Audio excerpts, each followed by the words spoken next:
दोस्तों बात करेंगे सेंट्रल बैंक ऑफ इंडिया में निकली एक शानदार भर्ती के बारे में। सेंट्रल बैंक ऑफ इंडिया के द्वारा जो है 1000 पदों पे क्रेडिट ऑफिसर की बहाली निकाल दी गई है और इसका जो है डिटेल नोटिफिकेशन भी आ चुका है और ऑनलाइन आवेदन भी शुरू हो चुका है। किस प्रकार से आपको फॉर्म को अप्लाई करना है स्टेप बाय स्टेप मैं आपको जो है एक लाइव फॉर्म फिल करके बताऊंगा। उससे पहले मैं आपको जो है कुछ इन्फॉर्मेशन देता हूँ इस भर्ती के बारे में, जैसे कि एज लिमिट, सैलरी, कब से कब तक फॉर्म भरने हैं, इसके बारे में हम आपको पहले जानकारी देते हैं। सिलेक्शन प्रोसेस के बारे में भी हम आपको जानकारी देते हैं। देखिए, फॉर्म भरने के लिए पहले आपको इस वेबसाइट पे आना होगा, सेंट्रल बैंक ऑफ इंडिया का ऑफिशियल साइट पे, और यहाँ आने के बाद से आपको देखिए यहाँ पे recruitment of credit officer in junior management grade scale 1, यहाँ पे आपका जो लास्ट डेट है फॉर्म भरने का वो 20 फरवरी 2025 है। इसका आवेदन जो है स्टार्ट हो चुका है। यहाँ से आप अप्लाई लिंक पे जाएंगे, यहाँ से आप जो है नोटिफिकेशन को डाउनलोड कर पाएंगे। तो मैंने जो है ऑलरेडी नोटिफिकेशन को डाउनलोड किया हुआ है और मैंने इसे हाईलाइट कर रखा हुआ है ताकि मैं आप लोग को आसानी से समझा सकूं और जल्दी समझा सकूं।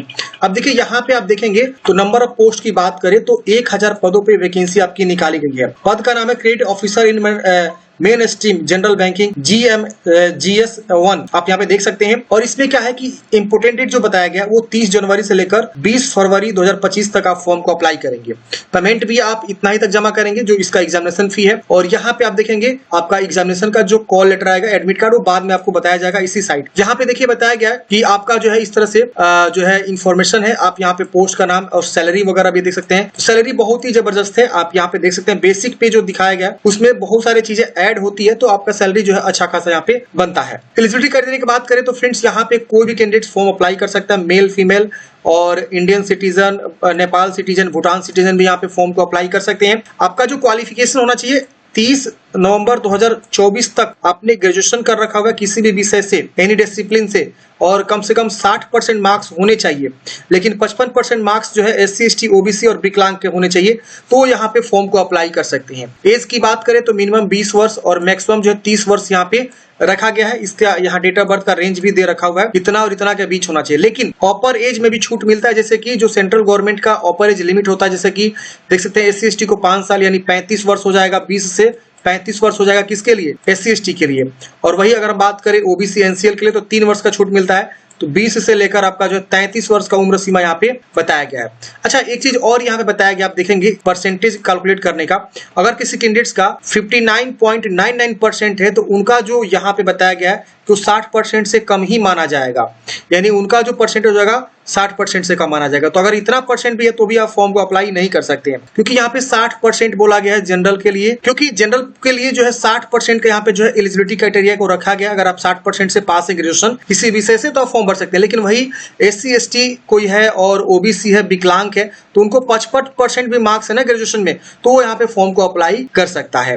तो ये सारी चीजें हैं। विकलांग के लिए अलग से रिजर्वेशन यहाँ पे दे रखा हुआ है। इसके अलावा आप नीचे आएंगे तो यहाँ पे आपको सिलेक्शन प्रोसेस वगैरह के बारे में भी बताया गया है, जिसमें आपका सिलेक्शन प्रोसेस जो है कैसे होने वाला है। नीचे आप आएंगे और देखिए यहाँ पे, ये देखिए सिलेक्शन प्रोसेस। तो इसमें आपका जो एक ऑनलाइन टेस्ट होगा जिसमें आपका डिस्क्रिप्टिव टाइप भी रहेगा और ऑब्जेक्टिव टाइप भी रहेगा। इसके बाद से पर्सनल इंटरव्यू के बेस पे आपका चयन होगा, जिसमें आप देखेंगे तो ये आपका जो है ऑब्जेक्टिव वाले सारे जो है यहाँ पे टेस्ट बताए गए हैं, नंबर ऑफ क्वेश्चन वगैरह बताए गए हैं, मैक्सिमम मार्क्स बताए गए हैं। मीडियम ऑफ एग्जाम इंग्लिश है तो इंग्लिश में ही होगा, और ये हिंदी इंग्लिश दोनों रहेगा। यहाँ पे टाइम दिया गया अलग अलग सेक्शन वाइज, और इसकी वजह से आपको एक डिस्क्रिप्टिव टाइप भी एग्जाम होगा जिसमें लेटर राइटिंग एंड ऐसे डिस्क्रिप्टिव आपको रहेगा, जिसमें आपको बताया गया, यहाँ पे देख सकते हैं, और टोटल मार्क्स भी यहाँ पे बताया गया है। तो इस तरह से आपका जो है इसके बेस पे आपका चयन यहाँ पे किया जाएगा। इसके बाद से कोई निगेटिव मार्किंग नहीं बोला गया, there will be no negative marking, यहाँ पे आप देख सकते हैं। और यहाँ पे आपको इंटरव्यू के बारे में बताया गया जो कि आप यहाँ पे देख सकते हैं। तो ये आपका जो है ओवरऑल मैंने आपको जानकारी दिया फॉर्म भरने का पूरा प्रोसेस के बारे में। अब मैं आपको बताता हूँ कि कैसे आपको फॉर्म को भरना है। तो फॉर्म भरने के लिए आप अप्लाई लिंक पे क्लिक करेंगे, सीधा आप अप्लाई वाले पेज पे आ जाएंगे। यहीं से आपको फॉर्म को भरना है। यहाँ पे भी आपको इंपोर्टेंट डेट वगैरह जो है दे रखा हुआ है। अब यहाँ पे आपको जो है क्या करना है, इस पे रजिस्ट्रेशन वाले ऑप्शन पे क्लिक करना है। जैसे आप रजिस्ट्रेशन वाले ऑप्शन पे क्लिक करेंगे आपका इस प्रकार से जो है फॉर्म ओपन हो जाएगा। यहाँ पे अपना फर्स्ट नेम, फिर फर्स्ट नेम को कंफर्म करेंगे, फिर मिडिल नेम है तो लिखेंगे वरना से छोड़ेंगे, लास्ट नेम है तो लिखेंगे वरना से छोड़ेंगे। तो फर्स्ट, मिडिल, लास्ट ऐसे करके आपको नाम को लिखना होता है। मोबाइल नंबर लिखना है, confirm mobile number. Email ID यहाँ पे आपको जो है क्या करना है, लिखना है। @ यहाँ से चूज करना है। जैसे मान लिया आपका नाम ABC है, ABCD आपका ईमेल आईडी @gmail.com, तो ABC यहाँ लिख दे @gmail.com। फिर उस ईमेल आईडी को क्या करेंगे आप जो है यहाँ पे पूरा जो है कंफर्म करेंगे, जो भी आपका ईमेल आईडी है फिर यहाँ पे कैप्चा कोड भरेंगे और सेव एंड नेक्स्ट करेंगे। सबमिट करते हैं फ्रेंड्स, आपका रजिस्ट्रेशन यहाँ पे पहला स्टेप कंप्लीट हो जाता है। अब आपको दूसरा स्टेप आएगा खुल के, तीसरा, चौथा, पांचवा, छठा, ऐसे करके हम आपको पूरी इन्फॉर्मेशन देंगे। वीडियो को आप लास्ट तक देखते रहिए। यहाँ पे आपको जो है ना, देखिए, एक तो आपको फोटोग्राफ यहाँ पे चूज करके अपलोड करना है, जो स्कैन करके आपको पासपोर्ट साइज फोटोग्राफ जो अपलोड होता है। दूसरा यहाँ पे लाइव कैप्चर भी आपको करना है। आप चाहे तो इस क्यूआर कोड को स्कैन करके अपने मोबाइल से क्यूआर कोड इसको स्कैन करेंगे ना, तो सीधे वहां पे कैप्चर करने का ऑप्शन आ जाएगा। मान लीजिए आपके लैपटॉप का कैमरा उतना साफ नहीं कैप्चर कर रहा है फोटो को, तो आप इस क्यूआर कोड के थ्रू भी आप स्कैन कर सकते हैं। मैं अभी आपको दिखाता हूं। तो मैं आपको दिखाता हूं फ्रेंड्स, मैं यहाँ पे क्या करता हूँ, अपने मोबाइल का कैमरा ओपन करके यहाँ पे इसको मैं स्कैन करूंगा ना, तो यहाँ पे देखेंगे तो इस प्रकार से आपको जो है ना एक इस तरह से यूआरएल बनना शुरू हो जाएगा। जैसे आप इसको यहाँ पे स्कैन करेंगे ना, देखिए यहाँ पे मैं स्कैन कर रहा हूँ, यहाँ पे देखिए यूआरएल नीचे बन रहा है। जैसे आप यूआरएल पे क्लिक करेंगे ना, वो एक नया वेबसाइट पे लेकर जाएगा। मैंने क्लिक कर दिया उस पर, अब देखिए इस वेबसाइट पे आ गया। अब एक चीज विशेष ध्यान देना, यहाँ पे आपको 3 लाइन पे क्लिक करके डेस्कटॉप साइट देख लेना है, इनेबल नहीं होना चाहिए। अगर आपका डेस्कटॉप साइट इनेबल है तो फिर ये नहीं खुलेगा। अब यहाँ पे आपका नाम और आपका रजिस्टर नंबर शो करता है। यहाँ पे आपको कैप्चर फोटो का ऑप्शन मिलता है, इस पे क्लिक करेंगे तो आपका फोटो डायरेक्टली कैप्चर हो जाएगा। ये देखिए आ गया। हम जो यहाँ पे कैप्चर करेंगे वो यहाँ पे आपका शो करेगा। मैं इसे कैप्चर करता हूँ, ये देखिए मैंने कैप्चर कर लिया। ओके करेंगे, अब ये हमारा जो यहाँ पे अपलोड हो जाएगा। तो ये मोबाइल से फैसिलिटी यहाँ पे दे दिया गया, ये देखिए, और ऑटोमेटिक यहाँ पे आपका शो भी कर दिया। देखिए फोटो देख रहे ना, तो इस प्रकार से आपको जो है लाइव कैप्चर को अपलोड करना है। तो लाइव कैप्चर बहुत ही आसान है, यहाँ से क्यूआर कोड जनरेट करके आप चाहें तो अपना वेब कैम भी यूज कर सकते हैं इस सिस्टम का। अब यहाँ पे फोटोग्राफ जो जनरल हम लोग अपलोड करते हैं, जो हमारा स्कैन किया हुआ रहता है फोटोग्राफ पासपोर्ट साइज, उसको आप यहाँ पे अटैच करेंगे और इसको डिक्लेयर करेंगे। फिर यहाँ सिग्नेचर को अटैच करके डिक्लेयर करेंगे और नेक्स्ट करेंगे। तो दूसरा स्टेप हमने कंप्लीट कर लिया। अब हम तीसरे स्टेप पे आ गए। यहाँ पे आपको अपना सबसे पहले कैटेगरी चूज करना है कि आप जनरल से बिलोंग करते हैं या ओबीसी से बिलोंग करते हैं। तो ये यहाँ पे आपको इंस्ट्रक्शन आएगा, आप इंस्ट्रक्शन को पढ़ लीजिएगा। इंस्ट्रक्शन में यही बोला जा रहा है कि आपका जब डीवी होगा तो उस समय आपको जो है ओरिजिनल सर्टिफिकेट वगैरह आपको जो है रिजर्वेशन के अकॉर्डिंग दिखाना होगा। तो आप यहाँ पे बनवा के रखेंगे पहले से ही, फॉर्म भरने से पहले। अब यहाँ पे आपको जो है इस तरह से विकलांगता के बारे में पूछ रहा है। विकलांग के 40% तो यस करेंगे, नहीं है तो आप नो करेंगे। यहाँ पे आपको बताना है फ्रेंड्स की आप जो है विकलांग है उस प्रकार के, मतलब विकलांगता वाले ऑप्शन के लिए यहाँ पे सारा ऑप्शन देखने को मिल रहा है।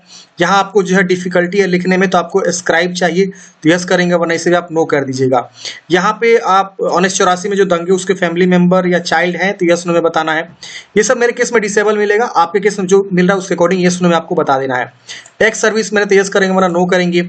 यहाँ पे आपको एज में छूट चाहिए, जैसे विडो डिवोर्स वुमेन है तो आपको एज में छूट मिल सकता है, तो यस नो में बताना है। यहाँ पे आपको जो है एक्स सर्विसमैन के बारे में पूछ रहा है कि अगर है तो बताएंगे, वरना इसे छोड़ेंगे। और यहाँ पे आप रिलीजन बताएंगे, हिंदू मुस्लिम क्या है। यहाँ पे आप माइनॉरिटी से आते हैं तो यस करेंगे, नहीं आते तो नो करेंगे। सिटीजनशिप अपना बताएंगे। यहाँ पे आपको बताना है कि आप एग्जाम सेंटर कहाँ रखना चाहते हैं। तो पहले आप राज्य चूज करिए, किस राज्य में एग्जाम सेंटर रखना चाहते हैं। फिर उस राज्य के अकॉर्डिंग जहाँ भी सेंटर बनाए गए हैं वो आपका नाम आ जाएगा, आप यहाँ से अपना चुनाव कर सकते हैं। फिर यहाँ पे डेट ऑफ बर्थ अपना चुनाव करना है। फिर यहाँ पे जेंडर चूज करना है। यहाँ पे आप जो है जुड़ा भाई बने तो यस करेंगे, वरना नो करेंगे। यहाँ पे आप मैरिड है कि अनमैरिड है, यहाँ पे आपको बताना होगा। अपना फादर्स नेम, मदर्स नेम, अगर आप मैरिड होते तो अपना जीवन साथी का नाम स्पाउस नेम के तौर पे लिखना होता है, नहीं तो आप इसे अनमैरिड है तो अनमैरिड डिसेबल हो जाएगा। यहाँ अपना कोरेस्पोंडेंस एड्रेस भरेंगे, जो भी आपका प्रॉपर एड्रेस है सही से भर लीजिएगा। 3 लाइन दिया हुआ है, तीनों लाइन को प्रॉपर यूज करते हुए आपको भरना होता है। डिस्ट्रिक्ट, यहाँ स्टेट चूज करेंगे, यहाँ पिन कोड लिखेंगे। फिर यहाँ परमानेंट एड्रेस पूछ रहा है, अगर सेम है तो इसको टिक करेंगे, सेम कॉपी हो जाएगा। अलग है तो अलग अलग लिखेंगे। यहाँ पे आपको अपना जो है कोरेस्पोंडेंस एड्रेस का चुनाव कर लेना है, या कोई भी एड्रेस आप यहाँ पे चुनाव कर सकते हैं। अच्छा, सपोज अगर हम यहाँ पे जो है जनरल चूज करते हैं तो आवेदन शुल्क यहाँ पे क्या लग जाता है मैं दिखाता हूँ। देखिए 885 रुपया जनरल के लिए यहाँ पे फी लग जाता है, और ओबीसी के लिए और ईडब्ल्यूएस के लिए बाकी 177 रुपया आपका जो SC/ST के लिए यहाँ पे जो है फी आपका देखने को मिल जाता है। तो अपने अकॉर्डिंग यहाँ पे चुनाव करके वैलिडेट करेंगे। अगर कहीं पे भी एरर शो करेगा तो वहाँ पे रेड हो जाएगा, तो उसको आप चेक करिए कि कहाँ क्या हमने नहीं भरा या छोड़ दिया। तो उसको चेक करने के बाद से आपको सेव एंड नेक्स्ट कर देना है। सेव एंड नेक्स्ट करते हैं फ्रेंड्स। अगले स्टेप में अब आपको यहाँ पे एजुकेशनल क्वालिफिकेशन की जानकारी भरनी है। तो 30 नवंबर 2024 के पहले आपका जो है ये क्वालिफिकेशन फुलफिल हो जाना चाहिए, मतलब उससे पहले आप पास आउट हो जाना चाहिए। तो यहाँ पे आप देखिए ग्रेजुएशन के बारे में बोला गया है, आप आर्ट साइंस कॉमर्स किस जो है स्ट्रीम से या सब्जेक्ट से आपने पढ़ाई किया, अपने अकॉर्डिंग यहाँ से चुनाव करेंगे। पासिंग ईयर, डेट वगैरह बताएंगे, और यहाँ परसेंटेज क्या आपका यहाँ पे आपको बताना है, और फर्स्ट है कि सेकंड है आपको बताना है। फिर यहाँ पे अगर आपने पीजी किया तो पीजी के बारे में बताएंगे, अगर कोई प्रोफेशनल क्वालिफिकेशन तो बताएंगे, वरना इसे छोड़ देंगे। अदर कोई क्वालिफिकेशन तो बताएंगे, वरना इसे आप छोड़ सकते हैं। अब यहाँ पे आपके पास कोई वर्क एक्सपीरियंस है तो बताएंगे, वरना नो कर दीजिएगा। यहाँ पे टोटल एक्सपीरियंस वगैरह के बारे में आपसे ऑप्शन दे रहा है। कई सारे कंपनियों में काम किए तो ऐड मोर पे क्लिक करके वो सारी कंपनियों का जानकारी आप यहाँ पे भर सकते हैं कि हम इस कंपनी में इतना दिनों तक काम किए हुए हैं। आपको एक लैंग्वेज लिखना है, कौन सा लैंग्वेज आपको आती है, रीड राइट स्पीक आप कर सकते हैं। इसके अलावा और कोई आपको लैंग्वेज आती है तो उसका भी आप यहाँ पे नाम लिख के रीड राइट स्पीक कर सकते हैं। नहीं आती थी इसे छोड़ दीजिएगा, उसको से वैलिडेट करके सेव एंड नेक्स्ट करने हैं। अब अगले स्टेप में फ्रेंड्स यहाँ पे आपका जो भी जानकारी है वो सब जानकारी यहाँ पे आपका शो करता है। अगर मान लीजिए यहाँ पे कुछ भी गलती है तो आप इसे सुधार कर सकते हैं।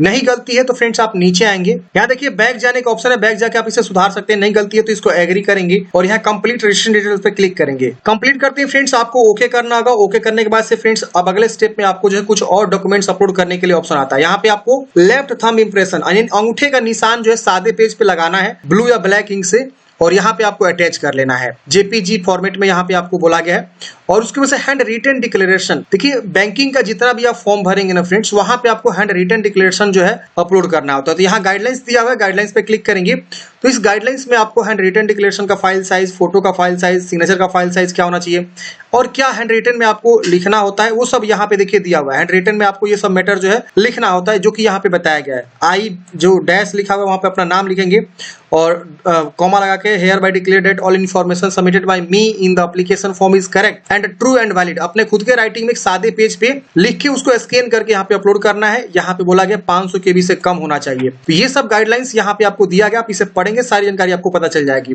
फिर इस कैप्चा कोड को भर के सेव एंड नेक्स्ट करेंगे। अब अगले स्टेप में यहाँ पे आपको कैप्चा कोड आता है फ्रेंड्स, ये जो कि 6 स्टेप है। पेमेंट यहाँ पे शो करता है कि आपको इतना रुपए पे करना है। कैप्चा कोड भर के सबमिट करेंगे, ओके करेंगे। अब आपको पेमेंट गेटवे पे लेकर आ जाएगा। यहाँ पे आपको बहुत सारे ऑप्शन मिलता है, यूपीआई का भी ऑप्शन है, क्यूआर कोड जनरेट करके भी आप यहाँ पे पेमेंट जमा कर सकते हैं। वॉलेट का भी ऑप्शन है जिसमें आप देखेंगे बहुत सारा वॉलेट का ऑप्शन दिया हुआ है। नेट बैंकिंग है, डेबिट कार्ड है, क्रेडिट कार्ड का भी ऑप्शन है। इसमें से किसी भी ऑप्शन के थ्रू पेमेंट जमा करेंगे। पेमेंट जमा करने के बाद फ्रेंड्स आप जो फाइनल प्रिंट आउट निकाल के अपने पास हार्ड कॉपी सुरक्षित रख लेंगे। तो इस प्रकार से फ्रेंड्स हमने बात किया कि आपका जो सेंट्रल बैंक में क्रेडिट ऑफिसर की वैकेंसी निकलेगी उसके लिए कैसे आपको फॉर्म को अप्लाई करना है। आपके मन में कोई भी डाउट्स है, कमेंट है, कमेंट बॉक्स में पूछ लेगा। वीडियो अच्छा लगे तो प्लीज लाइक करिएगा, अपने दोस्तों को भी जरूर शेयर करिएगा। Thank you for watching. जय हिंद।